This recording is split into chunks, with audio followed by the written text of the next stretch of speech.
Hello friends, तो ये घटना चक्र पूर्वावलोकन की सीरीज में जिसमें आपका पर्यावरण पारिस्थितिकी का चल रहा था। पर्यावरण सतत विकास वाला चैप्टर हो चुका है। पारिस्थितिकी में हमने पिछली वीडियो में आपका खाद्य श्रृंखला से संबंधित क्वेश्चन आंसर्स देख लिए थे। आज का जो टॉपिक रहेगा वो खाद्य श्रृंखला से आगे रहेगा, यानी कि ऊर्जा का टॉपिक होगा आपका आज का ऊर्जा। तो हम सीधे अपने टॉपिक पर ही चलेंगे। ऊर्जा का प्रभाव, क्या ऊर्जा का प्रभाव। तो ऊर्जा का जो प्रभाव है वो कैसा क्या रहता है, वो पहले हम उसके बारे में जानकारी देखेंगे, फिर इससे संबंधित क्वेश्चन आंसरों को देखेंगे।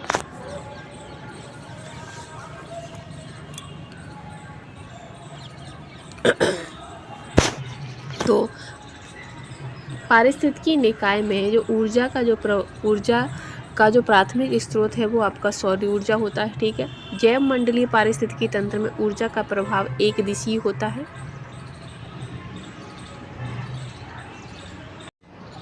तो ऊर्जा का जो प्रभाव है वो अजैविक प्रणाली से जैविक प्रणाली की दिशा में होता है। ये हो गया क्लियर।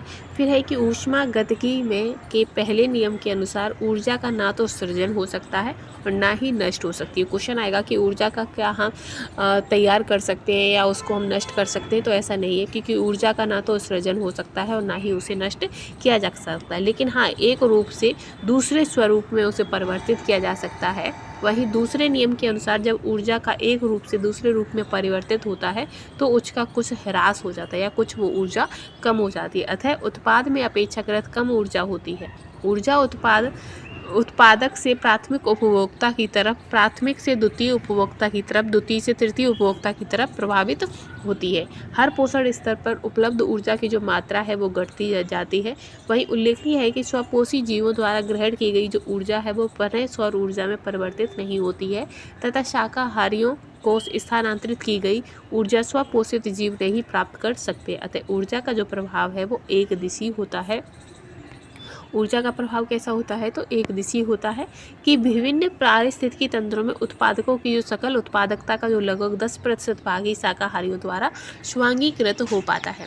जो लिंडमान महोदय ने उनका जो एक नियम था 10% का नियम, उन्होंने 1942 में ये नियम दिया था। इसके अनुसार क्या था कि जो शाकाहारी जंतु उत्पादक की जो शुद्धता प्राथमिक उत्पादक का 10% भाग अपने में संचित कर पाता है। तो इसका जैसे कि इस टाइप का ग्राफ बन जाता है जिसमें ये आपके उत्पादकता, फिर ये उत्पादकता ये हो गए, ठीक है, और ये इसमें हो गया आपका उपभोक्ता। तो उपभोक्ता को जो ऊर्जा है वो पूरी आपकी 1000 मिलती है सूर्य से।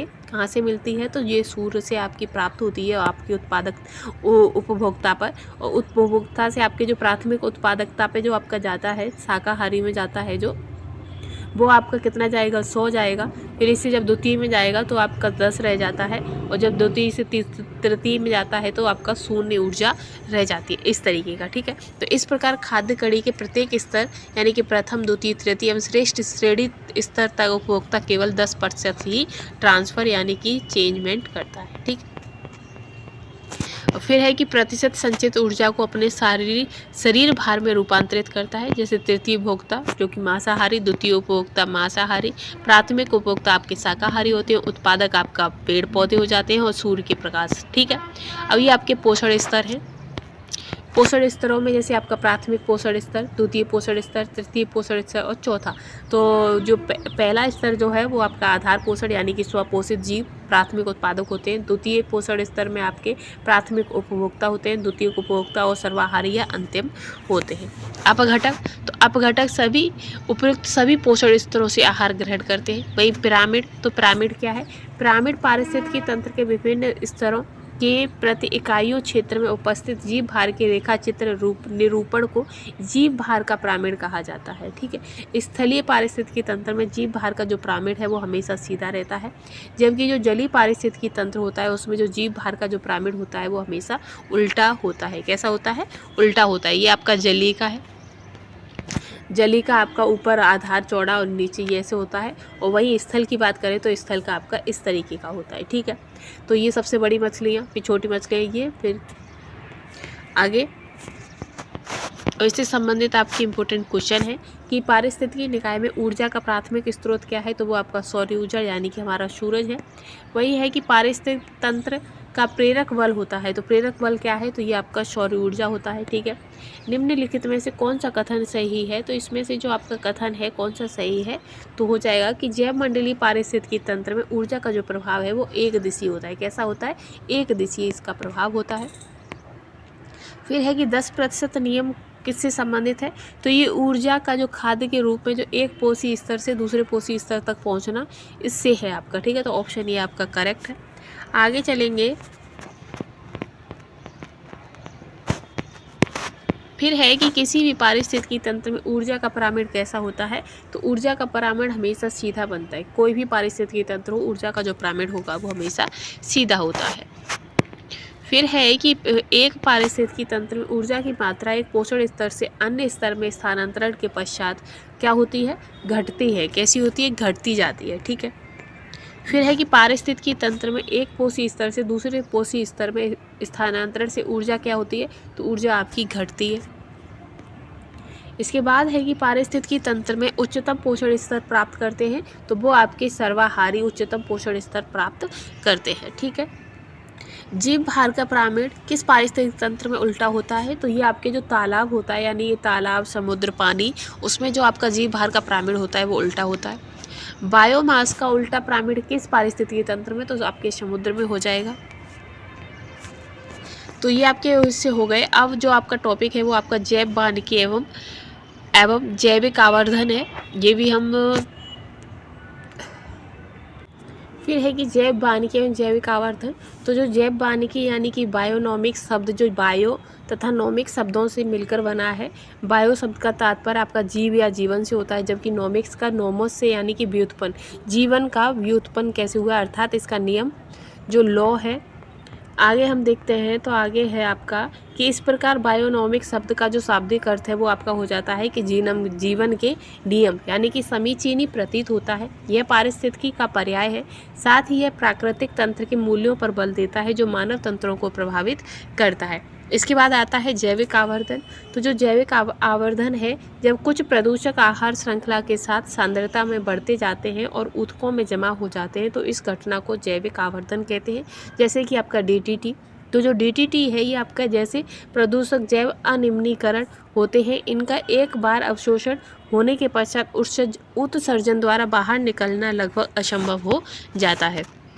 वहीं DDT एक ऐसा रसायन है जिसके जैविक रूप से नष्ट नहीं किया जा सकता है। खाद्य श्रृंखला में DDT का जो सांद्रण है वो प्रथम स्तर पर सबसे कम, द्वितीय स्तर पर उससे अधिक और तृतीय स्तर पर सबसे अधिक हो जाता है। वहीं घास स्थल पारितंत्र में चूंकि सांप 1/3 उपभोक्ता है, अतः DDT का जो सांद्रण है वो सांप में सबसे अधिक होगा। ये सामान्यतः जीवों के बसा वाले ऊतकों में जमा होते हैं। उल्लेखनीय है कि DDT एक आपका कीटनाशक है। DDT क्या है? ये आपका एक कीटनाशक होता है। ठीक है,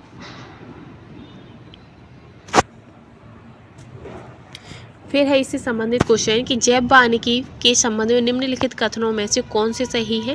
तो इसमें यह है इसका शाब्दिक का जीवन का प्रबंधन, तो नहीं, जीवन का नियम होता है, तो ये गलत है। यह पारिस्थितिकी का पर्याय है, तो सही है। यह प्राकृतिक तंत्रों के मूल पर बल देता है और मानव तंत्रों को प्रभावित करता है, तो ये सही है। तो ऑप्शन सी आपका करेक्ट आंसर हो जाएगा। वही है कि पारिस्थितिकी तंत्र में जो DDT का जो समावेशन होने के बाद जो निम्नलिखित में थे किस जीव में उसका संभव है अधिकतम? तो अधिकतम आपका किस में होगा? तो सांप में होगा। किस में? सांप में होगा। ठीक है, आगे देखते हैं। तो अधिकतम आपका सांप में है। इसके बाद आता है कि जैव भू रासायनिक चक्र एवं जैविक अनुक्रमण।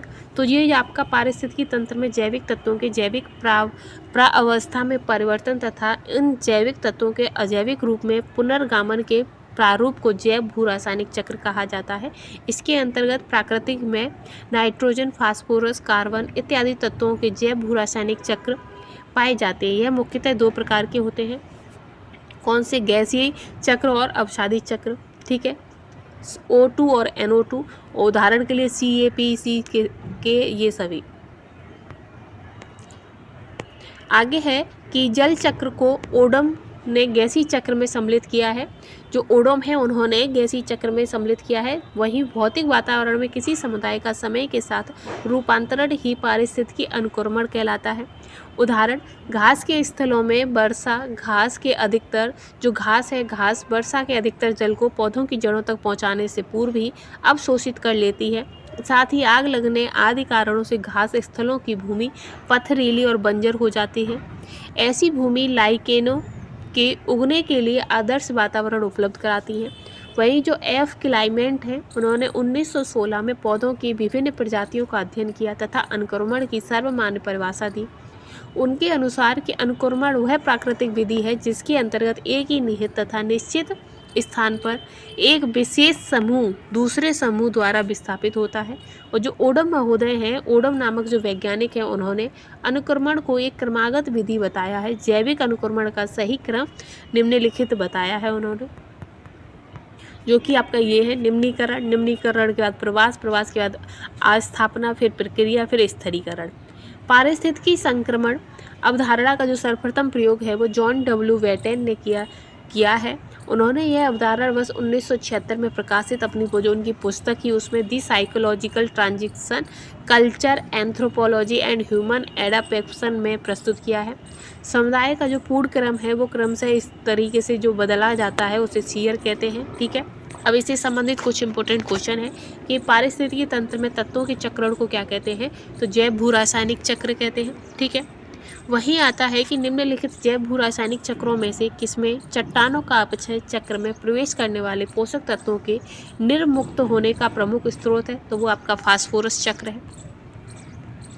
आगे है कि घास स्थलों में वृक्ष पारिस्थितिकी अनुक्रमण के अंश के रूप में किस कारण घासों को प्रतिस्थापित नहीं करते हैं, तो जल की सीमाओं एवं आग के कारण प्रतिस्थापित नहीं करते हैं।